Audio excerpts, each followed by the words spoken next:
وَلَقَدْ يَسَّرْنَا الْقُرْآنَ لِلذِّكْرِ فَهَلْ مِن مُدَّكِرٍ۔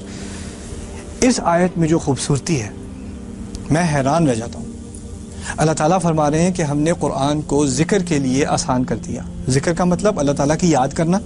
اللہ تعالیٰ کو یاد کرنا چاہتے ہو تو قرآن آسان ہے۔ اگر تمہاری نیت یہ ہے کہ اللہ تعالیٰ کو میں نے یاد کرنا ہے تو پھر قرآن کی عربی سمجھنا، تفسیر سمجھنا، یاد کرنا، تجوید پڑھنا، قرآن کو ریگولرلی پڑھنا، وہ سب آسان ہو جائے گا تمہارے لیے۔ تمہاری بس ایک نیت ہونے کی ضرورت ہے، وہ کیا ہے کہ میں نے اللہ تعالیٰ کو یاد کرنا ہے، بس باقی سب آسان ہو جائے گا۔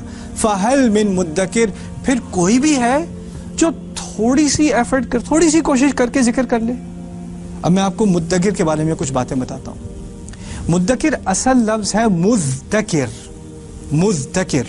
مذکر عربی میں کہتے ہیں جو بہت محنت کر کے کسی چیز کو یاد رکھے، جو بہت محنت کر کے کسی چیز کو یاد کرے اسے مذکر، ذال کا لفظ اور تا کا لفظ، اور اس میں مشکل ہے، اور اس کی پروننسیشن، تلفظ میں جو مشکل ہے اس مشکل میں ہی اشارہ ہے کہ یہ کام بھی مشکل ہے۔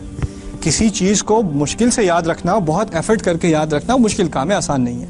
اچھا، اس کا ایک اگر تھوڑی سی اس میں کوشش کم ہو، مذکر نہ ہو انسان، مذکر ہو، مذکر ذال کے ساتھ مذکر ہو، اس کے معنی بھی یہی ہیں کہ جو کوشش کر کے کسی چیز کو یاد کرے، لیکن کیونکہ تلفظ میں آسانی ہے تو اشارہ اس بات پر ہے عربی میں، بلاغت میں، صرف میں، کہ اس انسان کی کوشش ذرا کم ہے۔ یاد کرنے کی کوشش تو کرتا ہے لیکن کم کوشش کرتا ہے۔ اس سے ایک مزید مرحلہ نیچے، اگر نہ مذکر کہنا مشکل، مذکر کہنا مشکل، اگر کہیں مدکر، آسان کہ نہیں؟ مدکر بالکل آسان، اور اس میں نہ آپ کی زبان کی کوئی ایکسرسائز، نہ کوئی ایسا مشکل حرف۔